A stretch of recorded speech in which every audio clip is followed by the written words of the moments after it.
Agora na Band News FM, Seus Filhos, com Roseli Saião e Thaís Dias.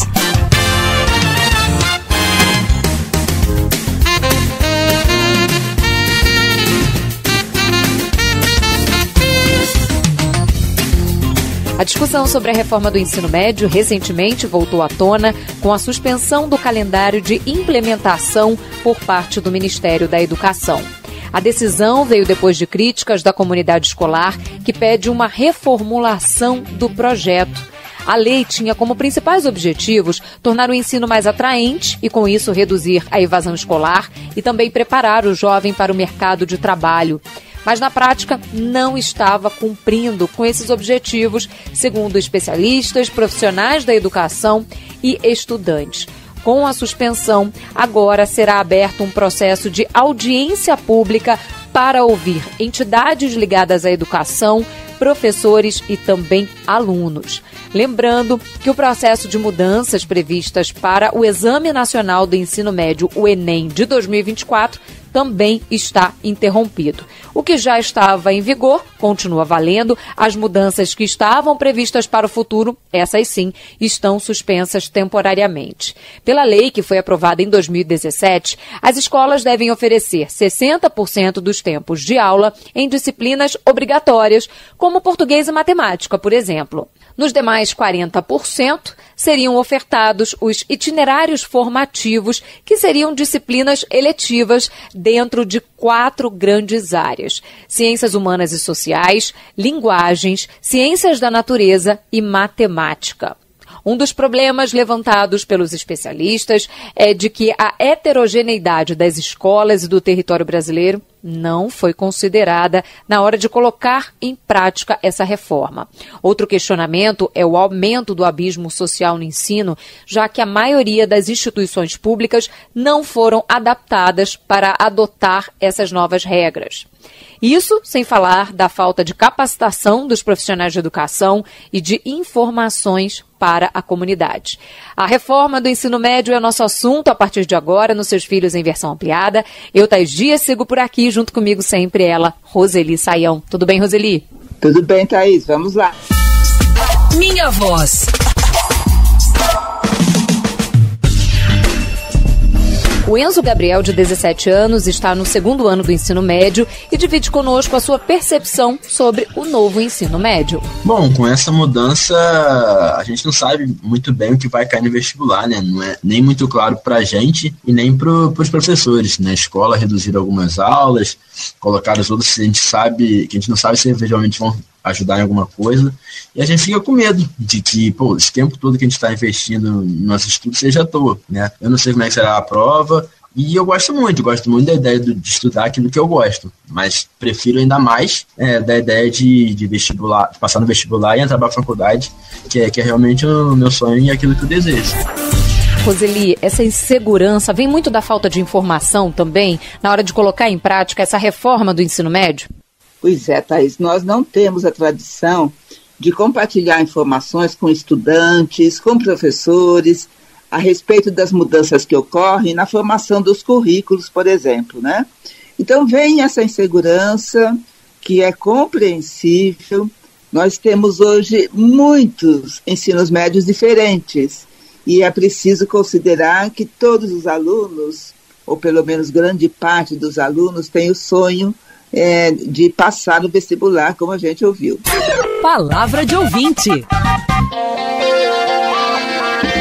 Na escola em que atua o professor Marcelo Barão, na rede particular, foram criadas disciplinas como ciência forense, educação financeira, robótica e programação. E ele disse que está bastante otimista com essas reformas. Acaba sendo motivado quando você entra com os conteúdos mais práticos, né? mais objetivos. Agora, Roseli, quando a gente fala, de disciplinas sendo pensadas para atender essas 4 diferentes áreas, a gente está falando de uma realidade, A realidade, principalmente nesse caso, de uma escola particular. Na prática, quando a gente pensa a questão das escolas públicas, muitas nem têm capacidade para poder receber esse tipo de disciplina, porque a estrutura física não está adaptada, pouquíssimas têm acesso pleno à internet ou mesmo a equipamentos eletrônicos que possam promover essa possibilidade de abertura de outras aulas. Você acredita que não pensar nessas diferenças, já que o Brasil é tão grande, pode prejudicar muito e aumentar aquele abismo social na educação? Exatamente isso. Quando a gente pensa em políticas educacionais, precisamos considerar, em primeiro lugar, as escolas públicas. Vamos lembrar, Thaís, a maioria dos alunos brasileiros frequenta a escola pública. E quando eu digo a maioria, é assim, acima de 80%. As escolas privadas têm um público certo, eles podem oferecer disciplinas sofisticadas como essas que a gente ouviu, mas não é a realidade da maioria dos nossos alunos. E é nessa maioria que nós precisamos pensar. Pronto, falei.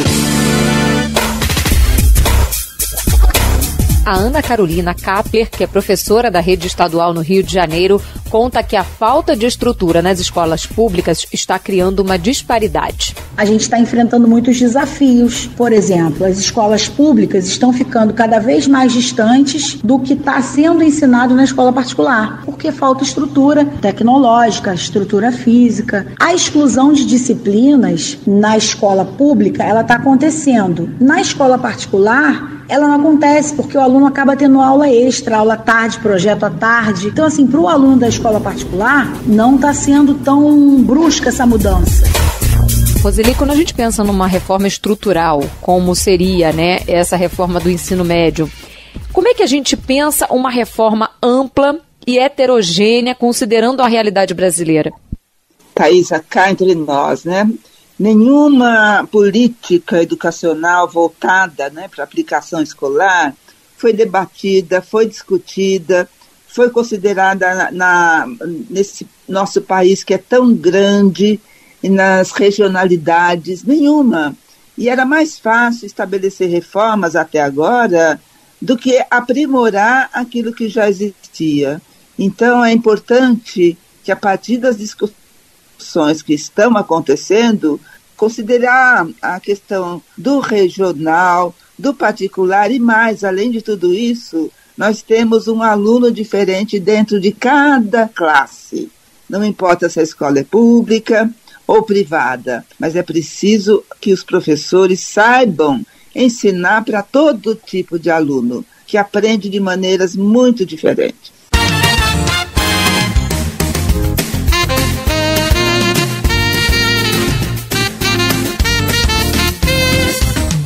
A reforma do ensino médio continua sendo nosso assunto aqui nos Seus Filhos em versão ampliada de hoje. E lógico que preparamos dicas para você que nos acompanha entender um pouquinho mais sobre esse projeto, para poder entender um pouquinho mais o motivo, né, de tanta discussão sobre o tema.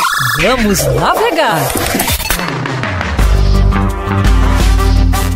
Roseli, qual é a sua dica quando o assunto é orientar os alunos quanto à reforma no ensino médio? Você sabe, Thaís, que recentemente eu conversei com 2 alunos do ensino médio e os 2 disseram que não estavam entendendo nada do que estava acontecendo nessa discussão, que eles nem entendiam bem o decreto anterior e por que tanta discussão. Então, como muitos alunos estão nessa situação, eu escolhi um site que mostra para eles como os especialistas entendem a revogação do ensino médio, do tal do novo ensino médio. Então, o site é da Agência Brasil e o título do artigo é Especialistas pedem revogação do novo ensino médio. Então, no site da Agência Brasil, você procura o artigo Especialistas pedem a revogação do novo ensino médio. Você vai compreender um pouquinho mais sobre essas discussões que impactam a sua vida diretamente. Quando a gente fala da suspensão do calendário, é importante reforçar que vale daqui para frente. O que já foi implementado continua valendo, ou seja, o que já foi colocado em prática em 2022 e também nesse começo de 2023, continua tudo igual. O Enem, né, que é a grande preocupação para 2024, pelo menos por enquanto, não sofrerá alterações em relação ao último ano.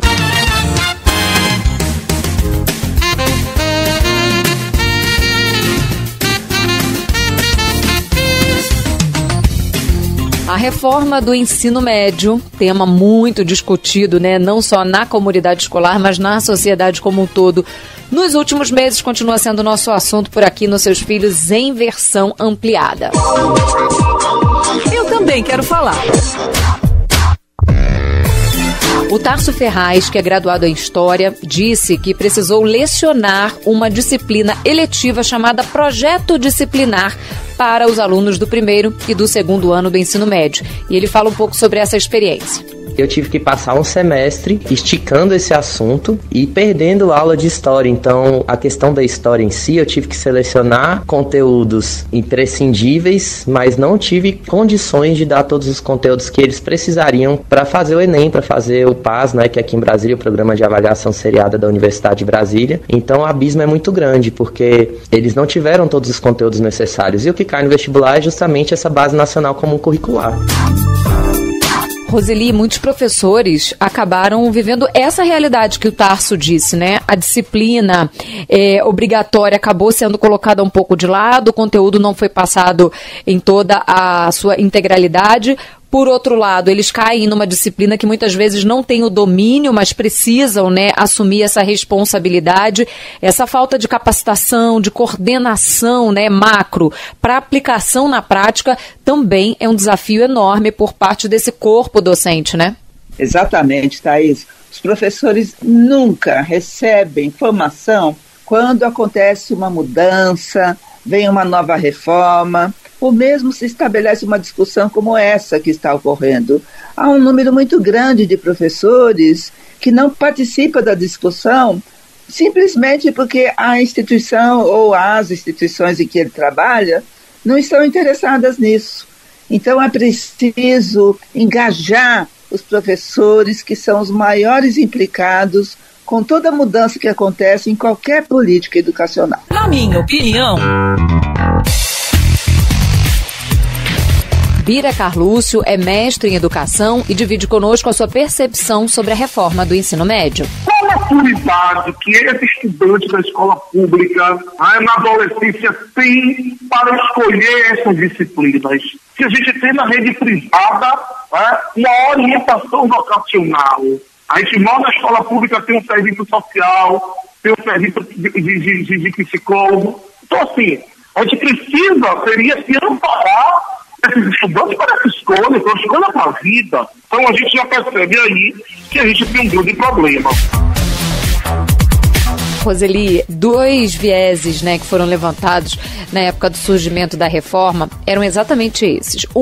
Tornar a escola mais atrativa, mais atraente para esse estudante e com isso diminuir a evasão escolar.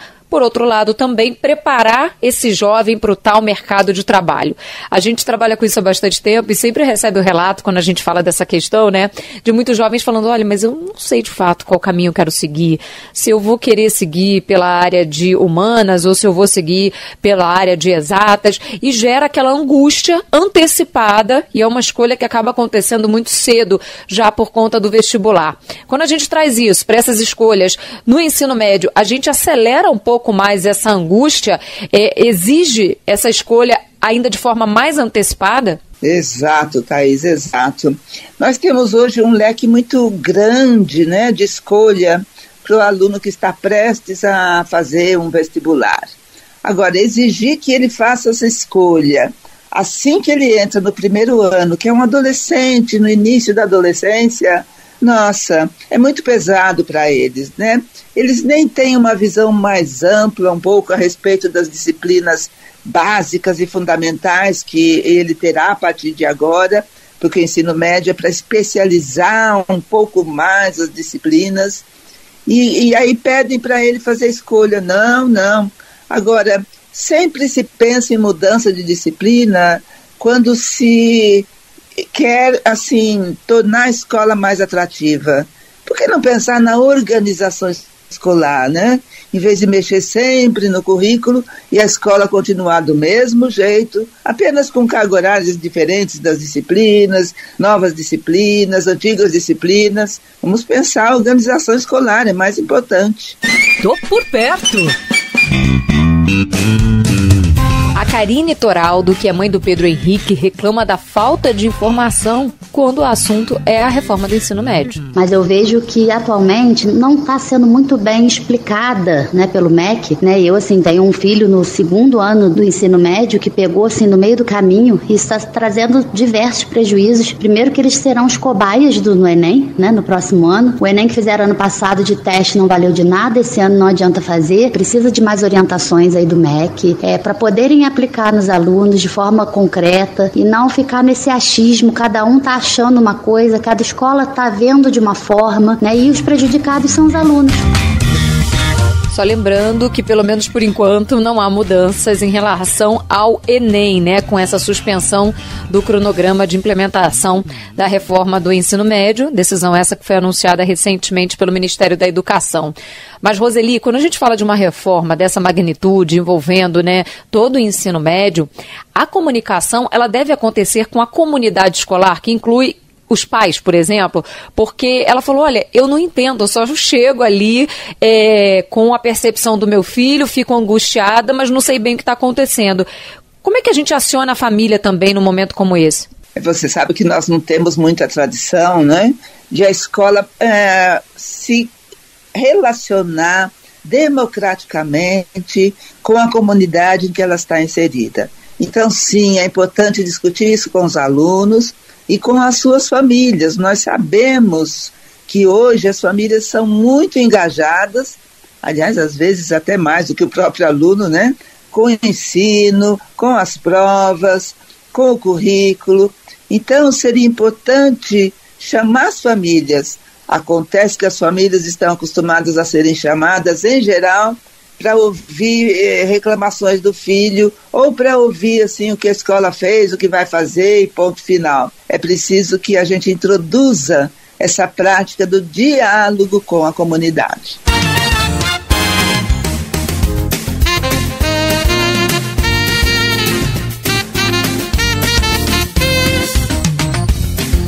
Seus filhos em versão ampliada, hoje discutindo a reforma do ensino médio e o impacto disso na comunidade escolar. Por isso, tem dica chegando. Vamos navegar! Roseli, qual é a sua dica quando o assunto é aprofundar o entendimento sobre a reforma do ensino médio no que diz respeito às famílias, aos pais? Como ajudá-los a compreender um pouco mais essa mudança? Eu me coloco um pouco no lugar de pai, de mãe, de um filho que está no ensino médio. E quero entender, então, o que é essa reforma, por que está se falando tanto nisso, porque alguns são a favor, outros são contrários.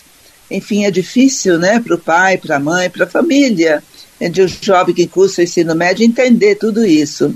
Então, eu escolhi um site que é muito fiel, é muito verdadeiro. O site é da Fiocruz, tem base científica, e o título do artigo é Por que somos contra a medida provisória da reforma do ensino médio? Eu acho que ao ler esse artigo, os pais vão entender um pouco mais, um pouco melhor, o que aconteceu com a reforma e por que, na visão de alguns especialistas, aliás, de muitos deles, ela não é boa para o seu filho, para o aluno. Então repete pra gente, Roseli, qual o nome do artigo e onde localizar ele? O site é o da Fiocruz e o título do artigo é Porque somos contra a MP da reforma do ensino médio.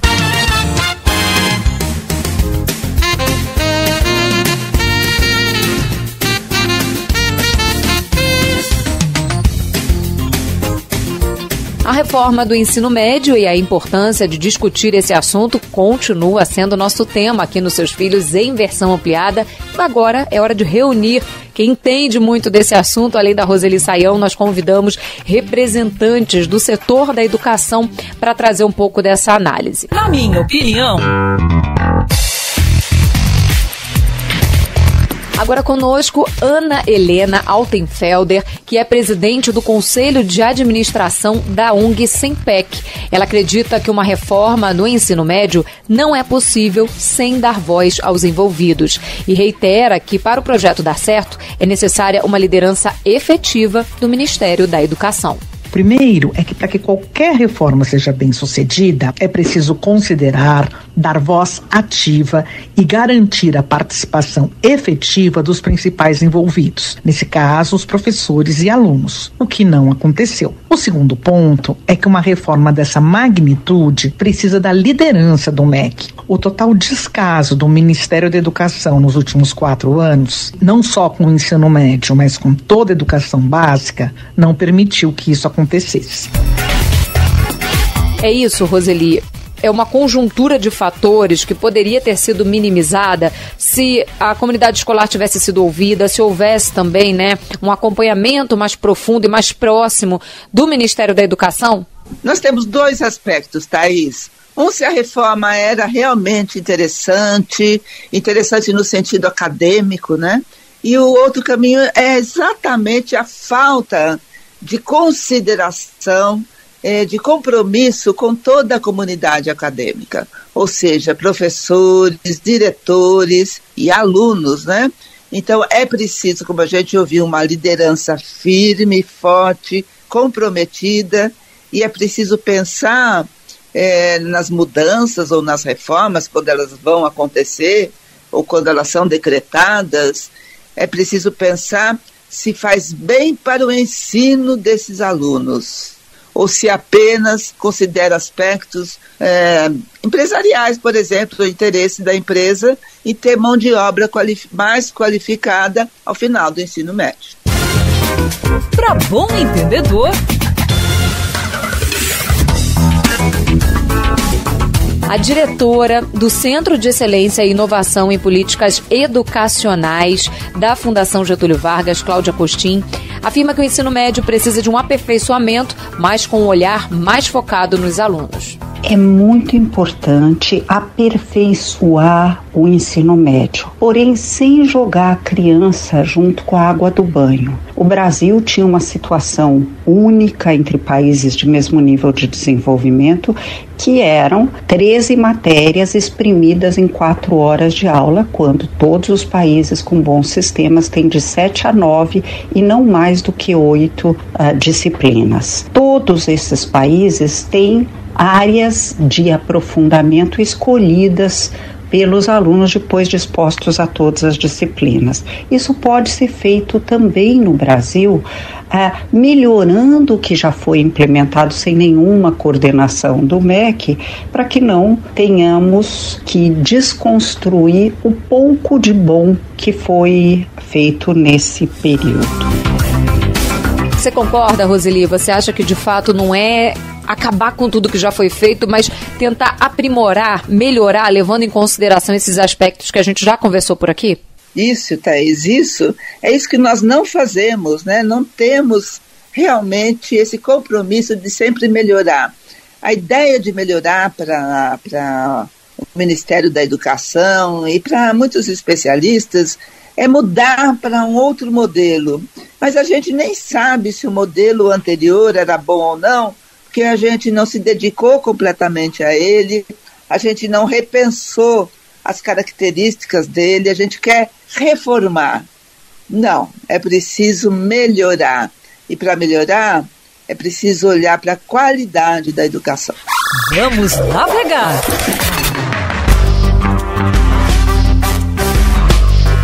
Eu sei que você preparou também uma dica para ajudar os professores no debate sobre a reforma do ensino médio.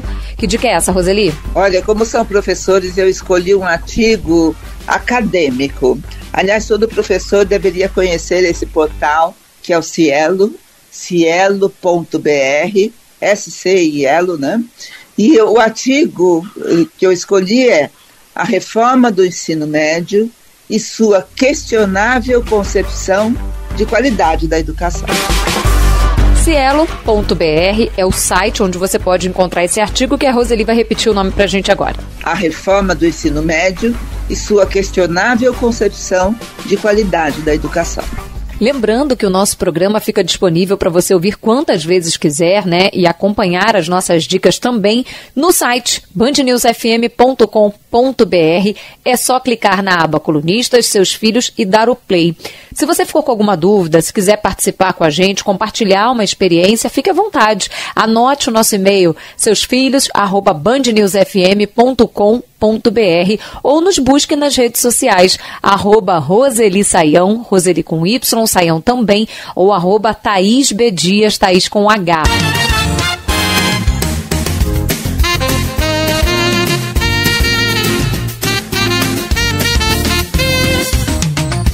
A reforma do ensino médio continua sendo nosso assunto por aqui nos Seus Filhos em versão ampliada.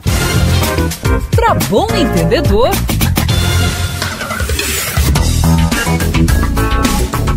A presidente executiva da ONG Todos pela Educação, Priscila Cruz, afirma que o Ministério da Educação precisa ser mais claro em um momento de preocupação com o ensino brasileiro. É muito importante que o Ministério da Educação assuma o protagonismo maior, assuma essa liderança nesse debate, porque infelizmente, e aqui vem uma crítica, né, também ao que está acontecendo no Ministério da Educação, eles estão muito calados, né? Nesse momento é importante ter uma palavra forte do Ministério da Educação, do Ministro da Educação, para que todo mundo tenha muita clareza em relação a quais serão os próximos passos do Ministério em relação ao novo ensino médio. E agora a gente vai ouvir o ministro da Educação, Camilo Santana, que acredita que o diálogo pode levar ao aperfeiçoamento do ensino médio. Vamos convocar todos e vamos discutir, vamos ver quais são os problemas, quais são os avanços importantes, o que é que está errado, o que é que está ruim, e vamos construir e corrigir. Nós só construímos alguma política com responsabilidade, com aprofundamento, com debate, com diálogo, com franqueza e corrigindo, ouvindo os especialistas da área, ouvindo os atores responsáveis. E é isso que nós estamos fazendo, nós vamos fazer que em breve nós vamos apresentar a melhor solução, e que seja uma solução que nós queremos é um ensino médio moderno, adaptado à realidade atual, onde a gente possa garantir a frequência dos alunos. Roseli, depois de todo o debate, né, que a gente teve na última hora, o que levar em consideração na hora de pensar essa reforma do ensino médio? Não importa, Thaís, a quantidade de conteúdo, mas sim o aprofundamento de alguns conteúdos. A nossa ideologia escolar é conteudista, nós damos muita importância à quantidade de conteúdos escolares que deve ser ensinada e aprendida pelos alunos. Não, é preciso aprofundar alguns temas, porque é assim que se aprende a estudar todos os temas. Então devemos nos preocupar com isso, e quero dizer um pouco a respeito do Ministério da Educação. Todos os especialistas em educação tinham uma expectativa muito alta com o atual ministério, mas ele está muito silencioso, como a gente acabou de ouvir. É preciso que ele seja protagonista em todas as discussões de políticas públicas a respeito da educação brasileira. E diálogo, né, Roseli? Ouvir antes de tomar as decisões, principalmente esses que serão impactados diretamente, né? Exatamente, mas esse protagonismo deles deve ser na condução do diálogo. É isso mesmo.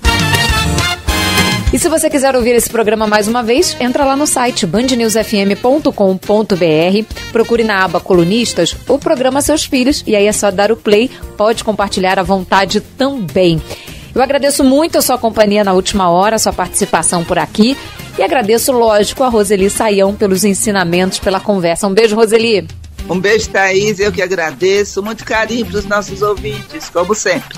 Agradeço ainda a produção da Luana Pereira e a sonorização do José Antônio de Araújo. Continue ligado, porque os Seus Filhos você só ouve aqui na Band News FM.